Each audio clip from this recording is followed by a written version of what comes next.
This really is the reality of looking 38 weeks pregnant. Ugh, I feel like horrible, and I didn't really want to film this video, but I just know that I don't want to miss a week and I've got so much to update you guys on. But the thought of like getting dressed or doing my makeup or making any kind of effort at all just seems so daunting to me. So you're going to have to put up with me like this in today's video. But I am going to talk about what it's been like being 38 weeks pregnant. I am currently 39 weeks because I always look back on the past week from start to end, so that if anyone's approaching their 38th week of pregnancy, they know what it was like for me for the whole week. But yeah, this is what I look like, and I really should have made more of an effort, but we're going to go on anyway. The first thing I want to start off with is the fact that my maternity leave has now finally began, which is why I'm still in my pyjamas and wearing Rich's dressing gown, because there's just no need for me to really leave the house very much. If I do, it's to go shopping or anything like that, or to go to my mum's or to go to Rich's mum's. But other than that, if I'm kind of just sitting at home, I want to be as comfortable as possible, which is why I'm going to be in my pyjamas all the time. So I worked until I was 38 weeks and 1 day, and leaving work was really weird actually. It's a really bittersweet feeling when you leave for such an amazing reason. Obviously I'm leaving because I'm having a baby, but I also know I'm going back. So it's really different to when other people leave, because when they go, you almost think, I don't know when I'm going to see them next.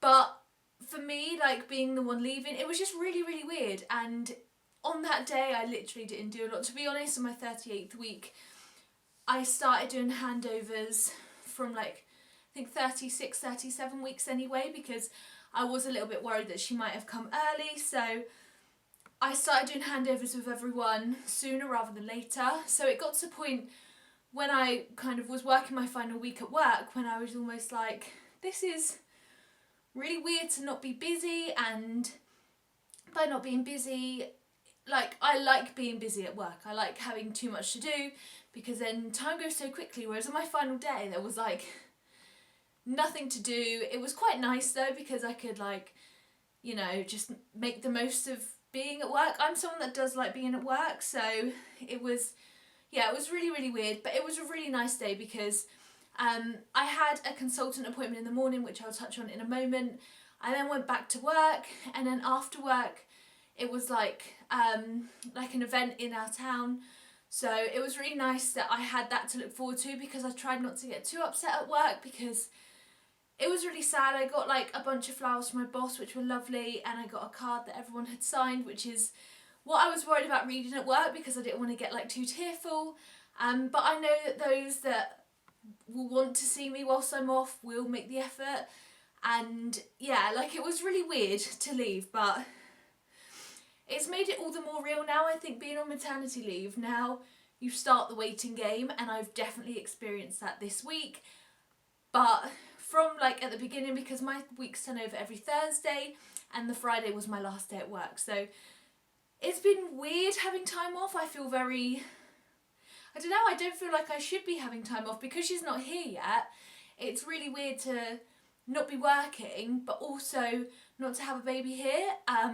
But then again, I am getting increasingly more uncomfortable, and so I'll touch on all of those other things. But I thought I'd let you know that my maternity leave has now began, which is nice, and you know, I've got lots done, but then it's also an excuse to be really, really lazy. So I mentioned this just then, but I had a consultant appointment on my last day at work, and that was at the hospital, and I had a consultant that I'd never seen before, and he basically said that my platelet levels were sitting at 109. So this is really significant, because at my booking appointment, which is like your first appointment when you get pregnant, mine were 142. So they were a lot higher, and you should only be concerned if it's like 150, or it should be like the normal range starts at 150. So they were never that concerned at the beginning. And then I had my midwife took bloods, my last midwife appointment, and then they had the results for this appointment, and he said that they were down to 109, which is really, really low. And he basically mentioned that if they go below 100, then I wouldn't qualify to be able to have an epidural, which is something I don't want to have. I'm one of those people that wants to try to keep things as simple as possible. I don't want to take too many drugs during the birth, but then again, I've never done this before, and I've touched on that in my last video, in last week's pregnancy update, because I put a birth plan together, but all will in the world, you don't know what it's going to be like. I've never done this before, and if it is the world's worst feeling, and you know, you don't know what you might want in that moment, and so I don't want to have to fully rule out an epidural should I want one. I might beg for anything that will help take the pain away. So that was concerning to hear, obviously, and he said that what that also means is that, you know, should you be in labour and something happens and you need a caesarean section, by not being able to have an epidural, they're more likely to put you to sleep, and that's obviously something that they want to avoid completely. So the consultant then transferred me to, I want to say, haematologist, which is basically the blood specialist people, to look into my platelet levels, and also the anaesthesiologist to make them aware, obviously, if I could technically go into labour at any point, and so that they need to know what my condition's like. And he transferred me to the blood people as well to get a diagnosis, because he mentions that this is quite common for pregnancy, and there's a particular name for it, but he doesn't, like, he's not 100% sure, he's unable to diagnose me basically. So he's got all of the findings and sending those to the haematologist, if that's even how you say it, and also letting the anaesthesiologist know, as and when I go into labour, they need to know, should, you know, whatever happen, they're in the loop as well. So the only worrying thing from that, obviously that sounds quite worrying, and I went on my own because I went to work after. It was one of those appointments that I really wish that Rich was there with me, because I felt really overwhelmed and I just didn't really know what to think. And he almost made it sound like, depending on what my platelets are at my next consultant appointment, there may be a risk that I would need to be induced, because when they would rather, now that I'm full term, they'd rather me go into labour whilst my platelet levels are above 100, so that I am still in the safe zone for the epidural, and then it covers all bases. And they don't want me to dip under, because they just don't really, like, you don't know what that means. So I completely understood what that meant, but knowing that I had an appointment, I then had to make one for a week's time, so I'll have that next week. It was one of those things that I just don't know what to expect. I don't know whether I'll be induced, whether they'll book me in to be induced earlier. I just have no idea what to expect. But he did also say to go for a growth scan, and the next time as well, which would be weird having a scan at 39 weeks pregnant. So I'm going to have that this week, so that'll be my next update. But I'm just really worried about the idea of being induced. It's like one of those things that I really wanted to avoid, but I guess if it's safer for me and the baby, they have to make that decision.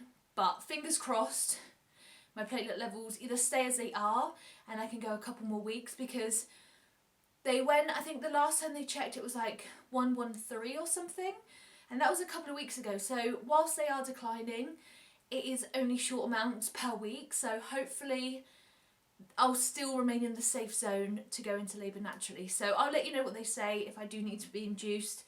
But it just made it really, really scary for me, because I just thought, suddenly this is, you know, this feels really real, and something could happen really soon, and perhaps not the way that I had envisioned. So yeah, it was one of those weird appointments that, I mean, even in that appointment he said that I should have had a scan before the appointment, but that was never booked in. I should have had, I think, more checks prior to seeing him, and he was frustrated that those weren't done. But I feel like throughout this whole journey, like, communication between medical teams has been really, really short, and so it's been really hard for me to know where I stand, because I'm getting told so many different things by so many different people. I really don't know what to expect from appointment to appointment. So that's how that appointment went, and I came out, like, I rang Rich, I was like, I don't know what that means, and yeah, it was just one of those ones that was just really weird. But fingers crossed I don't have to be induced. I really hope I don't. So moving on from the appointment to just other little bits that we've done this week. We've put the car seat in the car. We always said that we were going to do that as soon as I finished work.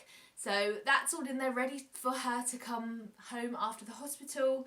We just wanted it in there so should anything happen at any point, we know it's in there. We don't have to faff around trying to sort it out, which was quite lucky because we've got one with the ISOFIX base and it took Rich a little while to like sort it out and work out how to do it. So really pleased that that's in there and ready to go now. But it is really weird, like every time we get in the car, it tells you how many people are like sitting in the car and it always recognises one in the back. We've put it behind the passenger seat. We couldn't put it in the middle, which is meant to be the safest place for baby carriers for in the car because of the ISOFIX base. And so our choices were either behind the passenger seat or behind the driver's seat.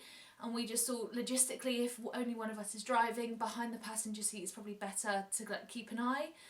But it is like reverse facing. So yeah, I'm just pleased that it's in there now. It's just one less thing to even be worried about. This week as well, my maternity jeans, I just have been unable to wear them. My last couple of days at work, I wore my maternity leggings, which were over the bump ones. My maternity jeans were under the bump ones. So they just weren't as comfortable. But not only that, where my stretch marks have just like grown enormously over the last couple of weeks, I swear to God, they just keep on growing and growing. It's so demotivating because I have been one of those people that like rigorously applied bio oil or a stretch mark product cream or anything that was claimed to help stretch marks or prevent them. I applied that morning and night since the very beginning of my pregnancy, but now I just have this like, honestly, it's just my whole stomach has just been like riddled with stretch marks, which, you know, I don't mind so much because it's for a good reason and I'm not too concerned, but I was so gutted because I've done so much and I've spent so much on products that claim to be able to help. I always kind of thought I'd get some because my mum got quite a few when she was pregnant with me, but they've just got so extreme. And with that, because they've been so like instant and they've just literally all come all of a sudden over the last few weeks, they have been so itchy, like words cannot describe how itchy they've been. Leggings are the only thing that have been able to stop me itching it because they're not rubbing against it, they are sitting over. But even having the cotton to like touching it really does aggravate it. So I'm going to bring that up with when I have my next appointment because that started to happen after my last consultant appointment. So I'll take that to my next one and see what they recommend. I've seen online that it sounds like I have a condition called PUP, which is basically where your skin almost gets like these spots or hives and they're so itchy, and it is like my stretch marks almost has like little tiny, not like spots because there's nothing in them, but it's just like raised surfaces. And where the pores are, they are raised. I think that's where they've been really aggravated, but that makes it so itchy. So it's been really like painful to wear clothes, which is why I've been sat in my pyjamas, and the motivation to even get dressed has not existed at all because I just cannot bear to put anything over my stomach. And it feels like sunburn. That's the only way I can describe it, where it feels really hot to the touch. It's obviously really itchy and it just reminds me of like a heat rash, sunburn, really uncomfortable. And honestly, no matter what I apply, it doesn't really touch it. So I'm going to get a doctor's opinion. And yeah, I'm just really gutted that no matter how much I've applied to the stretch marks or to prevent the stretch marks, my stomach is just ruined basically. So that's been really annoying this week, and that's been really new. I've looked online and apparently it's really common for this late stage in pregnancy, but still it just makes it really hard if I have an appointment or I have to leave the house, go shopping, whatever. I'm just constantly in like pain. So I'll let you know what they say next week in my next appointment as to what it might be or a treatment or anything like that. I'm hoping that they might prescribe me something or recommend something that I can get over the counter to help reduce the itchiness. So on the Monday of week 38, it was Rich's birthday, and his last birthday not being a dad.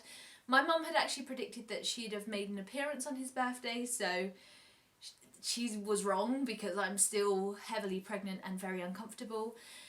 But it was really nice to have a day kind of together. Rich actually booked off the first week of my maternity leave. His holiday renews every January, so he had some left and he knew it would be really nice for us to spend some quality time together as a couple before little baby arrives. So it's really nice, and he's got loads of time off after her due date, so fingers crossed she does arrive sooner rather than later, because I really don't want that to be too wasted. He's decided not to take paternity leave as such, he's just taking it as holiday, because me being on maternity leave and him having paternity leave as well, it just financially just does not work. It's so hard, and I wish that there was alternative ways that he could have more time off, but we just could not afford for us both to be on leave at work. And January is one of those months that everyone's always really like short anyway, and we've got like a car service, our car insurance runs out 1st of February, so we need to get that sorted. And it's one of those things that we have so much that piles up at the beginning of the year that to take that time off, it just, we're unable to justify it, unfortunately. So she better get a move on, and she better know that she's got to come out at least, well, I would love for her to come out, well, literally today would be great, but like a day or two after her due date would be fine. I'm not sure if I'll be saying that when I get 2 more weeks progress in this pregnancy, but just as sooner rather than later. If she's 2 weeks late, that's going to really suck for us. So come on, little girl, make sure you make an arrival. But it was a really nice day. We, spent time together. Rich opened up some presents. We went to his mum's for dinner. They cooked a bit of a spicy paella, which I was hoping would get things going, but nothing at all. I've not really had any twinges or anything this week, or any early labour signs, unfortunately, which is something that every time I get like a slight twinge, I'm like, oh, what's that? But actually it's just her like moving. So it's never anything. But I think especially being on maternity leave, you're just thinking about it all the time. You are just constantly thinking, is this the start of something? What does this mean? What is that? And 9 times out of 10, well, for me, 10 times out of 10, it's been absolutely nothing. So I just really want something to start soon, or just early labour signs. It just gives me a bit of reassurance that things are going to happen soon, especially with the potential inducement on my mind. I just really want to avoid that so much. So I'm really hoping that my body recognises that that's not something that I want to do, and they should just come out. So that's kind of what I'm thinking. And then about 2 days ago, I got a letter from the consultant, because I had the appointment with him early at 38 weeks, kind of towards the end of the 38th week. He basically put in a referral letter that I have Thrombocytopenia. That is not how you spell it, or that's not how you say it. Thrombocytopenia. I really have no idea how you say it.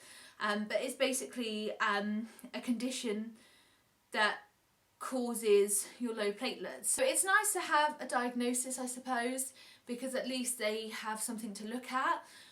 But for me, it's really concerning being diagnosed with something like that so late in my pregnancy, because I really don't know what that means for me and the baby.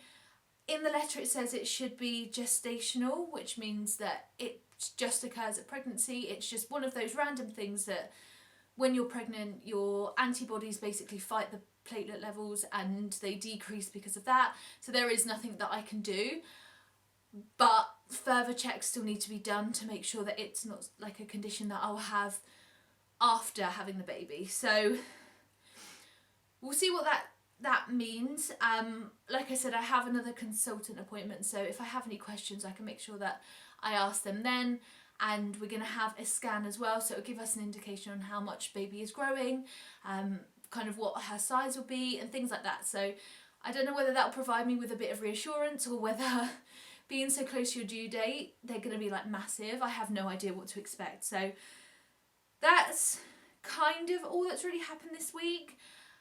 Yeah, there's nothing really else to update you on. It's been one of those weird weeks where I've just had no motivation, especially since being on maternity leave.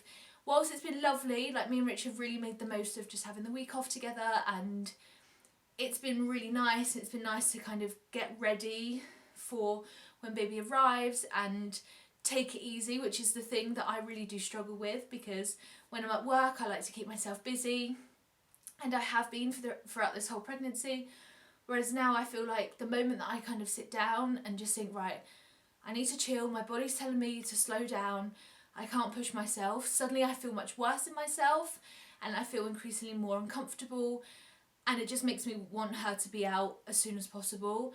So if you could get that memo, that would be great. Who knows when my last update will be. I don't think she'll make an appearance during my 39th week. I think that's been quite ambitious.